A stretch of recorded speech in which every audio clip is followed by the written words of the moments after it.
Santa María Egipciaca. Penitente. 354 a 431. Memoria libre. 1 de abril. A la espalda el hatillo, el bastón en la mano y el sudor en la frente. De cuando en cuando se detiene junto al camino, buscando la sombra de un árbol, y echa de nuevo a andar. Así, hora tras hora. Salió por la mañana de Jerusalén, cruzando la puerta del oriente. Bordeó la colina en que se asienta Betania, pensando en María Magdalena. Oh, decía en su interior, si yo pudiese arrojarme también delante de aquellos pies sagrados. ¿Cómo los regaría con mis lágrimas? ¿Cómo los secaría con mis cabellos? Pasó adelante, sollozando, y no tardó en internarse en la vía sangrienta, un camino que serpentea entre un caos de crestas amarillas y calvas, semejantes a las olas del mar agitado por la tormenta. Ahora piensa en Jesús, que también recorrió aquel camino, dirigiéndose de Perea a la ciudad santa, y de la ciudad santa a los montes de Galaad. Piensa en el buen samaritano, que en una de aquellas revueltas se encontró el cuerpo maltrecho del desventurado que había caído en manos de los ladrones. ¡Ay! También ella necesitaba aquella mirada compasiva, y aquel vino de fortaleza, y aquel bálsamo de suavidad. También ella necesitaba la ayuda misericordiosa del samaritano evangélico. En el Khan, sentados a la puerta, algunos beduinos bebían en silencio. Ella siguió adelante, sin fijarse en sus miradas inflamadas, por la ruta que se retorcía sin cesar, bajando siempre, hasta desembocar en la fértil llanura de Jericó. Sus ojos se alegraron al ver las torres de las murallas y los jardines famosos, pero tampoco ahora quiso detenerse. Tomó el camino que se dirigía hacia el Jordán, y 2 horas más tarde, cuando el sol se escondía detrás de las montañas de Judea, daba vista al río sagrado. Estaba en el lugar mismo donde el Bautista había comenzado su predicación. Al otro lado, rodeada de palmeras, se divisaba aún la Betania de Perea, la casa de la barca. Junto a ella se alzaba el templo de San Juan, con su jardín en tomo, cultivado por los monjes que servían el santuario. Entró en él, rezó, lloró, recibió los santos misterios de la vida, y quedó luego como petrificada, con los ojos fijos en alguna cosa vaga e indecisa, que parecía flotar en el aire. De aquel ensimismamiento vino a sacarla el sacristán, que se acercó a ella agitando las llaves y haciendo gestos de impaciencia. La devota peregrina comprendió, recogió su hatillo, salió de la iglesia y empezó a caminar a la Buenaventura. Al llegar a la orilla del río, se lavó piadosamente la cara y las manos y se enjugó con su manto de seda. Muchos hermanos y santos monjes, decía por estos días la española Eteria, vienen de diversos lugares para lavarse aquí mismo. Así acababa de hacer esta mujer, por devoción. Después se sentó junto a un árbol, y sacando un pan de la bolsa que llevaba, se dispuso a tomar los primeros bocados que probaba aquel día. Sus ojos, de violeta viva, están hinchados de tanto llorar, tiene pálido el semblante, y a la luz de la luna parece más pálido todavía, todos sus rasgos revelan una gran belleza, pero una belleza cerca del ocaso.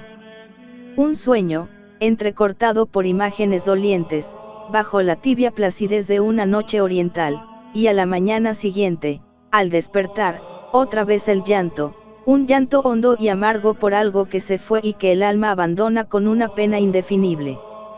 Es la pena de perderlo. Es la pena de haberlo conocido alguna vez. Un ahoguío, una congoja de muerte ensombrecía la vida de aquella pobre mujer. Su cuerpo temblaba, su corazón saltaba inquieto, le hervía la sangre, y la fiebre le enrojecía el semblante.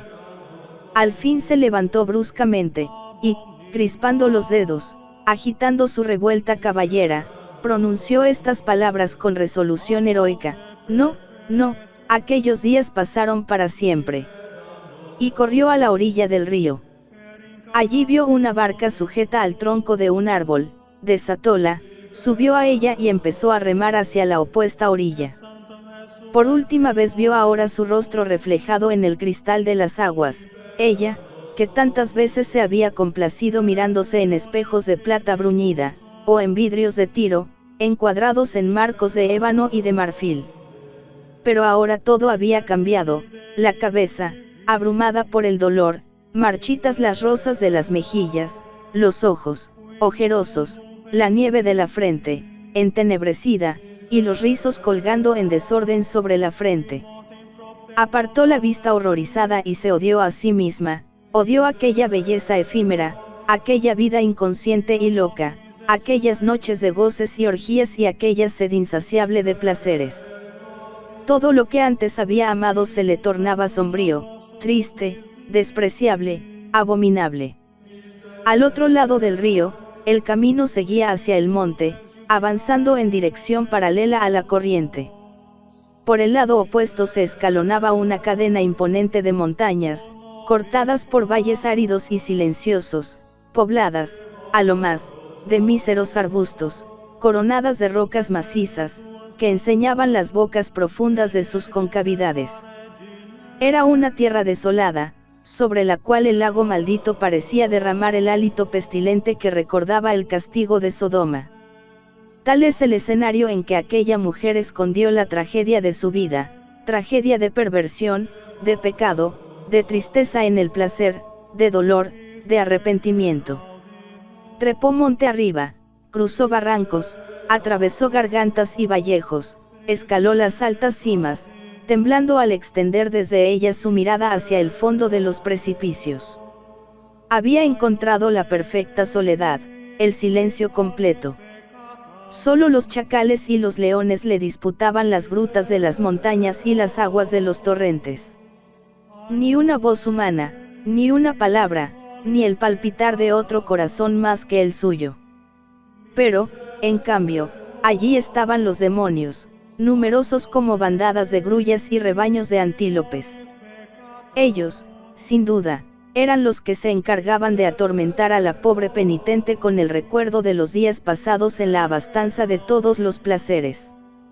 Oh, las horas fugaces de la ciudad cosmopolita, los dulces requiebros, los aplausos de los admiradores, las joyas deslumbrantes y los estuches de pinturas, los collares de perlas y las ajorcas de oro de los tobillos, y las cítaras y el cinturón de brillantes, y las largas cenas, alumbradas por candelabros de plata, en compañía de los galanes, con manjares exquisitos, y vinos de Chipre y de Italia, y charlas licenciosas, de las que brotan las risas locas y largas, y cantares eróticos y versos de amor, y bailes frenéticos sobre los mullidos tapices de Persia. Todo esto bullía ahora delante de sus ojos, con una viveza, con un poder de seducción, que la estremecía y la acongojaba. Todo le parecía una incitación, en todo veía la llamada urgente de la pasión salvaje, en el aullido lejano de la fiera y en los suspiros mimosos del aire, en el murmullo de las aguas que bajaban de la montaña y en el graznar de los buitres sobre su cabeza, en los arders del sol y en el callado y frío centellear de la noche. El silencio mismo la hacía temblar, evocando la imagen engañadora del pecado.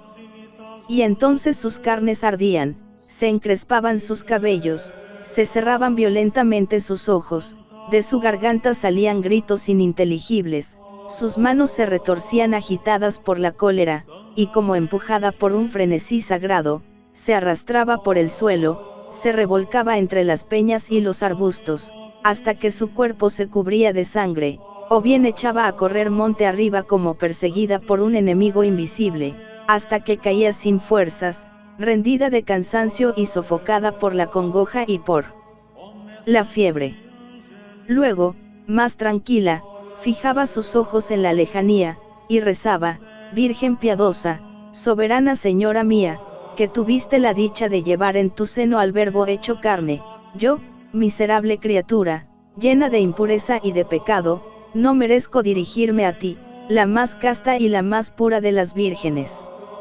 Mas puesto que tu Hijo ha venido al mundo para salvar a los pecadores, yo te suplico que no me abandones en este momento de desolación terrible, que no apartes tu vista de esta pecadora abominable, digna de desprecio y horror. Así un día y otro día, rechazando implacablemente lo que antaño había buscado con frenesí. Lucha contra la rebeldía de la carne, contra los terrores de la soledad, contra el hambre y la sed, contra el frío y el calor. Los 3 panes que llevaba en su saco al pasar el Jordán habían desaparecido a los pocos días, los vestidos que cubrían su cuerpo se habían ido cayendo a pedazos, los últimos rastros de su antigua belleza se habían desvanecido rápidamente. Ahora andaba desnuda, comía hierbas y frutas silvestres, estaba fea, enjuta, apergaminada, ennegrecida por el sol del día y la escarcha de la noche. El dolor había secado y arado sus mejillas, la penitencia y el llanto habían hundido sus ojos. Solo le quedaba su espléndida cabellera, pero enmarañada, sucia, descuidada. Pero fue entonces, al huir la belleza, cuando vino la dicha verdadera. Habían pasado cerca de 20 años, la carne obedecía al espíritu, los demonios solicitaban inútilmente, la vida de la ciudad aparecía como algo lejano y borroso, a la lucha infernal había sucedido una serenidad celeste, se abría el paraíso sobre la montaña, el desierto se poblaba de maravillas, otra vez había cantos y charlas interminables y suspiros de amor, pero eran cantos de espíritus invisibles y charlas que dejan lleno el corazón, y amores que no manchan ni entristecen. Qué ventura escuchar por las noches el lenguaje de oro de las estrellas, o sorprender los secretos del amado en el roce de la brisa a través de las higueras, o contemplar en las aguas del arroyuelo la cara del Dios bondadoso que perdona. Esto era la felicidad, y no aquella vida, aquella pobre vida hundida en el lodazal de la carne. Ahora los días pasaban sin pensar, y los años sucedían a los años. Ya era vieja la penitente, los dientes se le habían caído, la luz empezaba a extinguirse en sus ojos, los músculos de su garganta parecían cuerdas de esparto, y hasta la cabellera se le iba deshilando. Más de 40 años hacía que no había visto rostro de hombres, pero no tenía ningún deseo de volverlos a ver.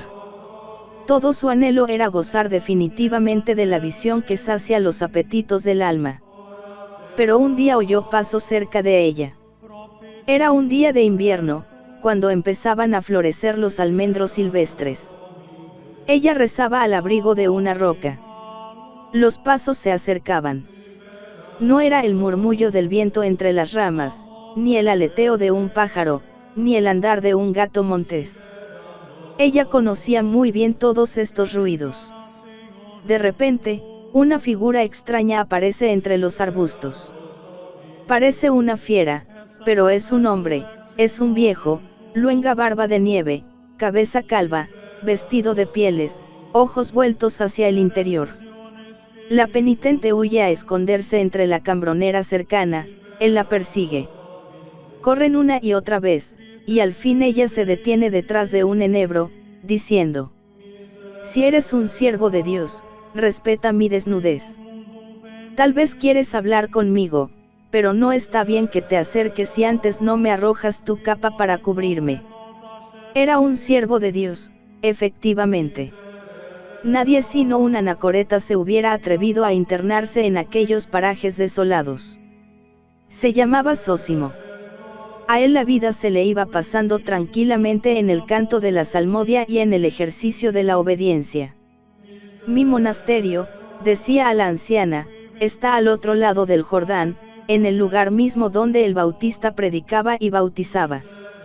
Conozco el lugar y el monasterio, respondió ella, pero, ¿por qué te veo ahora en estos montes, donde en 40 años no he encontrado ninguna persona humana? Porque estamos ahora en el santo tiempo de Cuaresma, durante el cual los mismos cenobitas buscamos la soledad del desierto para prepararnos a las alegrías de la Pascua. Aquel encuentro había llenado de gozo a la penitente. Fuera de sí, empezó a alabar a Dios con las manos extendidas, mirando hacia el oriente. Movía los labios, pero sin que se pudiese oír lo que decía, y su cuerpo se iba despegando de la tierra hasta quedar suspenso en el aire, en medio de una suave claridad. El viejo se arrojó en tierra, tembloroso, sin acertar a comprender lo que veía. De la larga oración solo estas palabras pudo sorprender: Señor, ten compasión de mí. Pero, ¿quién eres?, preguntó cuando la orante salió de su arrobamiento. ¿Eres mujer o espíritu? Soy polvo y ceniza, oh hombre, respondió ella, signando con la cruz los ojos, los labios, la frente y el pecho. Soy una pobre mujer pecadora, a quien Dios ha dado a conocer sus misericordias. Pues yo te ruego, dijo el monje, que me cuentes esas misericordias del Señor, por quien has extenuado tu carne y abrazado esa santa desnudez. Negóse ella a satisfacer su curiosidad, pero de tal manera insistió el anciano, que se vio obligada a ceder. Mucho rubor, le dijo, me causa acceder a lo que me pides, pero puesto que has visto la desnudez de esta carne miserable, voy a descubrirte también la espantosa miseria de mi vida, segura de que, cuando la veas, huirás lejos de mí como del veneno de la serpiente. El viejo había tomado asiento entre las ramas de un arbusto, y con los ojos fijos en la tierra y las manos apoyadas sobre el báculo, se disponía a escuchar. Delante de él corría un regato, y al otro lado, ella, sentada sobre la roca, después de trazar en el aire un jeroglífico con su mano descarnada, empezó a decir: crecí en las orillas del Nilo. Todos en mi casa me querían y mimaban, porque decían que era hermosa. Y yo me lo creí. Y, ay, un día, dejando a hurtadillas la casa de mis padres, subí a una barca, donde me sonreía un joven, y con él llegué a la ciudad de Alejandría. Muy corta era entonces mi edad, pero mi malicia muy larga. Solo tenía 12 años cuando conocí todas las terribles fascinaciones de la vanidad. Habló la anciana del desorden de su vida, del ímpetu de sus pasiones, de la insaciable voracidad del vicio. Desde el primer momento, su hermosura había sido el asombro de la ciudad. Con ingenuidad deliciosa la describe así el viejo poema castellano. De aquel tiempo que fue ella después no nació tan bella. Redondas había las orellas, blancas como la leche de ovellas, y ous negros se sobreseías. Alba frente fasta las cerneillas. La faz tenía colorada, como la rosa cuando es granada, boca chica, por mesura muy fermosa la catadura, su cuello iti su petrine tal como la flor de espina.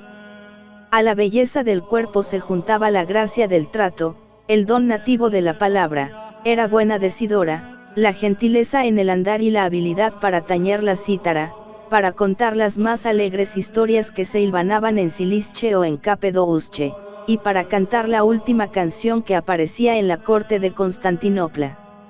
Desde los días de Taís, la penitente, no se había visto tal poder de seducción en la gran ciudad emporio del Mediterráneo. Se buscaba su conversación, se la adoraba, se reñía y se moría por ella, y ella se entregaba lo mismo al cargador del muelle que al hijo del prefecto, más codiciosa de placer que de riquezas. Y así viví 17 años, añadía la anciana, revolcándome en la ciénaga de la lujuria y deshonrando la naturaleza con mis infames costumbres. Mi único anhelo era gozar. No me importaban ni el oro, ni las dracmas, solo una cosa miraba con cariño, era una alondra, que me hablaba siempre de amor. Pero, en realidad, yo no amaba a nadie. Ni siquiera sentía compasión cuando alguno de mis amantes caía herido a la puerta de mi casa por otro más afortunado. Los más nobles instintos habían quedado, poco a poco, sofocados dentro de mí. No obstante, un día sentí ganas de marchar lejos de Alejandría. No sé cuál era el móvil que me aguijoneaba. Dios, sin duda, velaba por mí, cuando yo estaba tan lejos de él. Pero acaso pensé que iba a cumplir 30 años, que empezaba a rizarse el cutis de mi cara, que se amortiguaba el ardor de mis adoradores.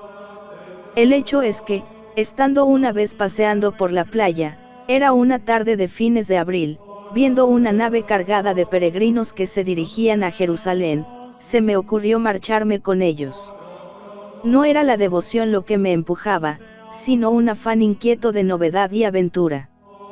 Pero, ay, me horroriza tener que decir cosas con las cuales estoy manchando el aire puro de las sierras. Sigue, oh madre. Dijo el viejo Zósimo, levantando por primera vez la cabeza desde que empezó el relato, no cortes el hilo de tan saludable argumento. Y la vieja penitente prosiguió su relato. Acerquéme a la nave de los peregrinos, y viendo a varios pasajeros que charlaban cerca de ella, pregunté, ¿no podría embarcarme yo también? Naturalmente, me dijeron ellos, con tal que tengas el dinero suficiente para pagar la travesía. ¿Qué iba a tener yo dinero? Jamás me preocupé de ahorrar una dracma. Vivía al día, locamente, inconscientemente.